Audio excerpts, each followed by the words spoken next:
नमस्कार दोस्तों, मेरा नाम है रविंद्र और आज हम बात करेंगे भारत के संविधान के भाग 20 यानी पार्ट 20 के बारे में। संविधान के भाग 20 में केवल एक ही अनुच्छेद है और वह है अनुच्छेद 359। आज हम इसी पर चर्चा करेंगे। भारत का संविधान भारत के समाज की ज़रूरतों को ध्यान में रखकर बनाया गया था। जैसा कि हम जानते हैं कि समाज स्थिर यानी रुका हुआ नहीं होता है, बल्कि उसमें बदलाव होते रहते हैं, तभी वह समाज बना रह पाता है। इसीलिए भारत का संविधान भी एक जीवंत संविधान है। भारत का संविधान विकासशील और परिवर्तनशील है। मतलब भारत के संविधान में ही यह प्रावधान किए गए हैं कि समय और समाज की ज़रूरतों के हिसाब से संविधान के प्रावधानों में किस तरह से बदलाव किए जा सकते हैं। भारत के संविधान का भाग 20 और उसमें दिया गया अनुच्छेद 359 संविधान में संशोधन करने का प्रावधान करता है। अनुच्छेद 359 संविधान का संशोधन करने की संसद की शक्ति और उसके लिए प्रक्रिया के बारे में बताता है।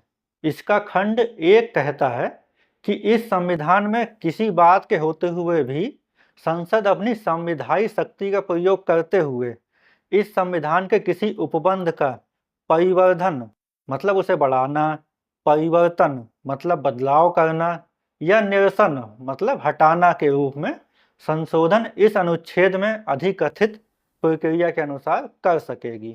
अनुच्छेद 359 का खंड 2 कहता है कि इस संविधान के संशोधन का आरंभ संसद के किसी सदन में यानी राज्यसभा या लोकसभा में इस प्रयोजन के लिए विधेयक पुनः स्थापित करके ही किया जा सकेगा और जब वह विधेयक प्रत्येक सदन में उस सदन की कुल सदस्य संख्या के बहुमत द्वारा तथा उस सदन के उपस्थित और मत देने वाले सदस्यों के कम से कम 2/3 बहुमत द्वारा पारित कर दिया जाता है, तब वह राष्ट्रपति के समक्ष प्रस्तुत किया जाएगा, जो विधेयक को अपनी अनुमति देंगे और तब संविधान उस विधेयक के निबंधनों के अनुसार संशोधित हो जाएगा।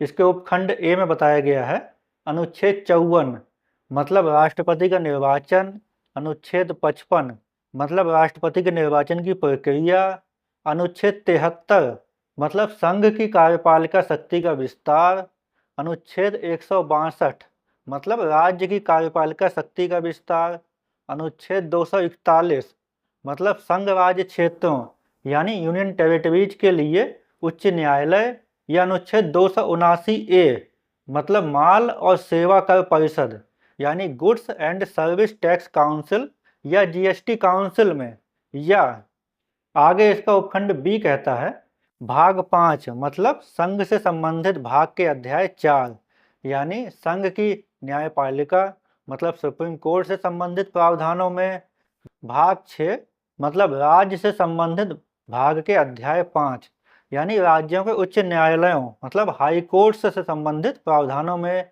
या भाग 11 मतलब संघ और राज्यों के बीच संबंध से संबंधित भाग के अध्याय 1 यानी विधायी संबंधों से संबंधित प्रावधानों में, या आगे इसका उपखंड सी कहता है 7वीं अनुसूची की किसी सूची में मतलब संघ सूची, राज्य सूची और समवर्ती सूची में, या आगे इसका उपखंड डी कहता है संसद में राज्यों के प्रतिनिधित्व में, या आगे इसका उपखंड ई कहता है इस अनुच्छेद के उपबंधों में मतलब खुद अनुच्छेद 359 में कोई परिवर्तन करने के लिए ऐसे संशोधन के लिए उपबंध करने वाला विधेयक राष्ट्रपति के समक्ष अनुमति के लिए प्रस्तुत किए जाने से पहले उस संशोधन के लिए कम से कम आधे राज्यों के विधानमंडलों द्वारा पारित इस आशय के संकल्पों द्वारा उन विधानमंडलों का अनुसमर्थन भी अपेक्षित होगा। अनुच्छेद 359 का खंड 3 कहता है कि अनुच्छेद 13 की कोई बात इस अनुच्छेद के अधीन किए गए किसी संशोधन को लागू नहीं होगी। इस तरह सबसे पहली बात यह सामने आती है कि संविधान में संशोधन करने का अधिकार केवल और केवल भारत की संसद को प्राप्त है। किसी भी राज्य का विधानमंडल मतलब राज्य की विधानसभा और विधान परिषद को संविधान में संशोधन करने संबंधी विधेयक पेश करने का अधिकार नहीं है। केवल कुछ मामलों में राज्यों के विधानमंडलों को यानी विधानसभाओं और विधान परिषदों को संविधान संशोधन विधेयक को अनुमोदित करने का अधिकार दिया गया है। वास्तव में भारत के संविधान में 3 तरह से संशोधन किए जा सकते हैं। पहला है साधारण बहुमत द्वारा संविधान संशोधन करना। संविधान में कुछ ऐसे अनुच्छेद हैं जिन्हें संसद साधारण बहुमत मतलब वोट देने वाले सदस्यों के बहुमत से संशोधित कर सकती है। और सबसे महत्वपूर्ण बात यह है कि संसद द्वारा इस प्रकार किए गए संशोधन को संविधान संशोधन नहीं माना जाता है। जैसे राज्यों के नामों और सीमाओं में परिवर्तन करने, राज्यों के क्षेत्र को कम करने या ज़्यादा करने, राज्यों में विधान परिषदों को गठित करने या समाप्त करने। अनुच्छेद 2 में, जिसमें राष्ट्रपति, राज्यपाल, उच्चतम न्यायालय और उच्च न्यायालयों के जजों के वेतन में कमी या बढ़ोतरी करने आदि के लिए किए जाने वाले संशोधन साधारण बहुमत से किए जाते हैं। ऐसा संशोधन करने के लिए कोई विधेयक संसद के किसी भी सदन मतलब लोकसभा या राज्यसभा में से किसी में भी पेश किया जा सकता है और एक सदन द्वारा पास किए जाने पर उस विधेयक को दूसरे सदन को भेजा जाता है। दूसरे सदन द्वारा विधेयक को पास करने पर उसे राष्ट्रपति की अनुमति के लिए भेजा जाता है और राष्ट्रपति द्वारा अनुमति प्राप्त कर लेने पर विधेयक अधिनियम के रूप में लागू हो जाता है। दूसरा तरीका है विशेष बहुमत द्वारा संशोधन, जिसका अनुच्छेद 368 के खंड 2 में वर्णन किया गया है। संसद के विशेष बहुमत द्वारा किए जाने वाले संवैधानिक संशोधन को संविधान संशोधन कहा जाता है। इस प्रकार संविधान संशोधन करने के लिए कोई विधेयक संसद के किसी भी सदन में पेश किया जा सकता है। इस प्रकार पेश किए गए विधेयक को सदन द्वारा विशेष बहुमत से पास किया जाता है। विशेष बहुमत से पास किए जाने वाले विधेयक को दूसरे सदन को भेजा जाता है। जब दूसरा सदन भी विशेष बहुमत से विधेयक को पारित मतलब पास कर दे, तब उसे राष्ट्रपति की अनुमति के लिए भेजा जाता है। राष्ट्रपति की अनुमति प्राप्त करने पर विधेयक अधिनियम के रूप में लागू हो जाता है और संविधान उसके अनुसार संशोधित हो जाता है। विशेष बहुमत का अर्थ ऐसे बहुमत से है जो सदन की कुल सदस्य संख्या के 50% तथा मतदान यानी वोट करने वाले सदस्यों के 2/3 से कम ना हो। लेकिन कभी कभी यह प्रश्न उत्पन्न होता है कि जब उपस्थित सदस्यों और मतदान में भाग लेने वाले सदस्यों की संख्या समान ना हो तो किसका 2/3 बहुमत माना जाए। उदाहरण के लिए, अगर किसी बैठक में 480 सदस्य उपस्थित हों और मतदान में केवल 450 सदस्य ही भाग लें, मतलब 450 सदस्य ही वोट दें, तब उपस्थित सदस्यों का 2/3 320 होगा और वोट देने वाले सदस्यों का 2/3 300 होगा। तब कौन सा बहुमत 320 को या 300 को सही माना जाएगा? लोकसभा अध्यक्ष ने ऐसे एक मामले में निर्णय दिया था कि उपस्थित सदस्यों का 2/3 बहुमत सही माना जाएगा। मतलब इस उदाहरण के अनुसार 320 को सही माना जाएगा। संविधान संशोधन विधेयक कुल सदस्यों की संख्या के बहुमत से पारित किया जाना चाहिए।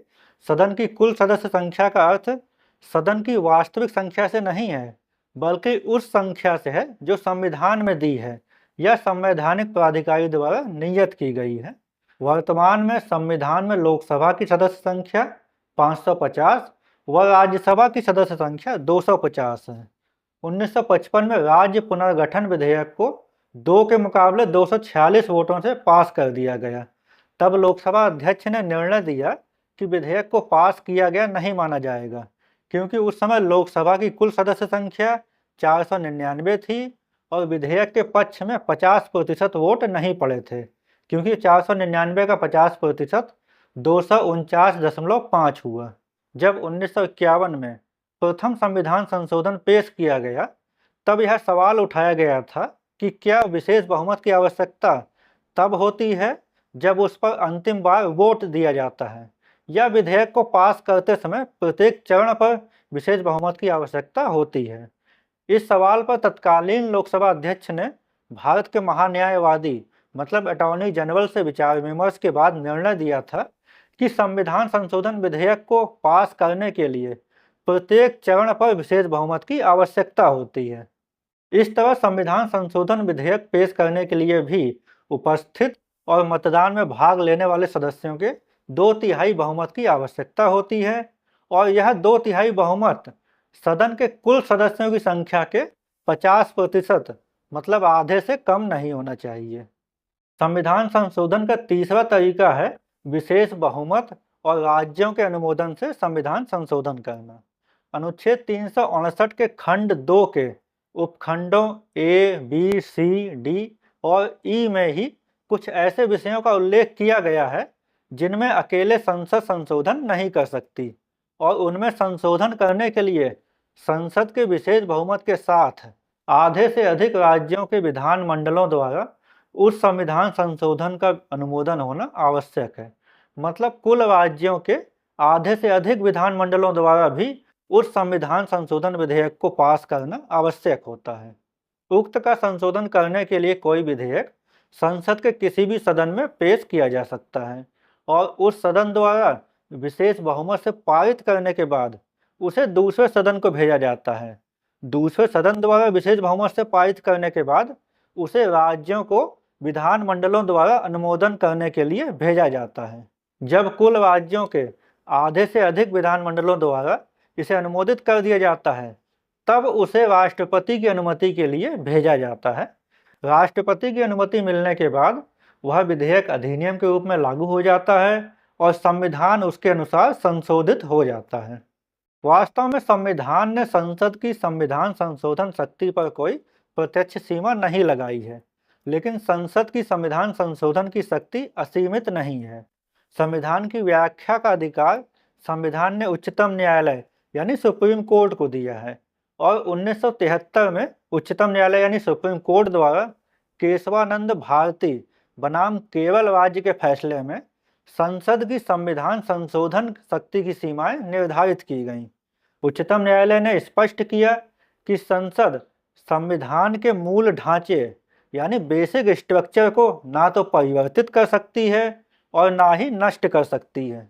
मूल ढांचे यानी बेसिक स्ट्रक्चर में शामिल हैं संविधान की सर्वोच्चता यानी सुप्रीमेसी ऑफ द कॉन्स्टिट्यूशन, मतलब संविधान सर्वोच्च कानून है और किसी भी संशोधन से इसकी सर्वोच्चता को कम नहीं किया जा सकता।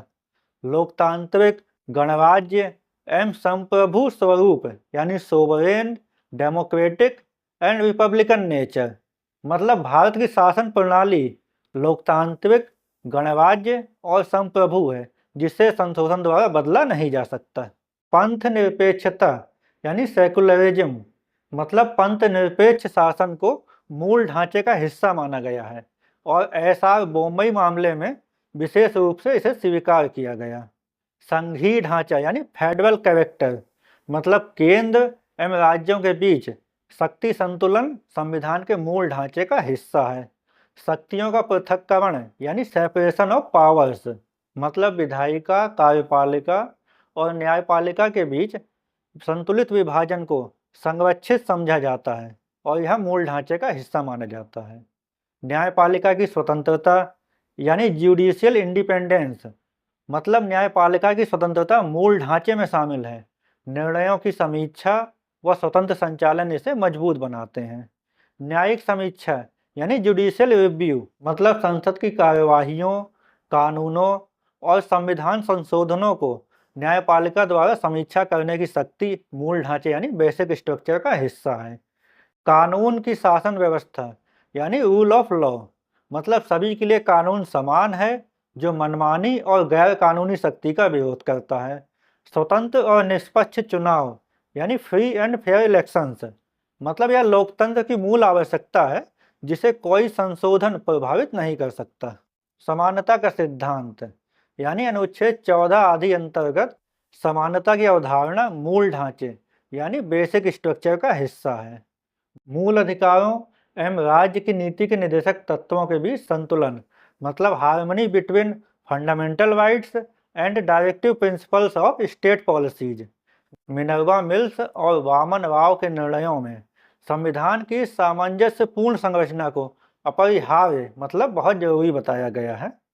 संसद की संविधान संशोधन क्षमता पर सीमाएं, मतलब अनुच्छेद 359 के अधिकार सीमित हैं।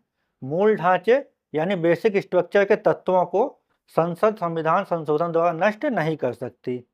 उच्चतम न्यायालय व उच्च न्यायालयों के संविधान के अनुच्छेदों 32, 136, 141, 142, 226 और 227 के अंतर्गत विशेष अधिकार।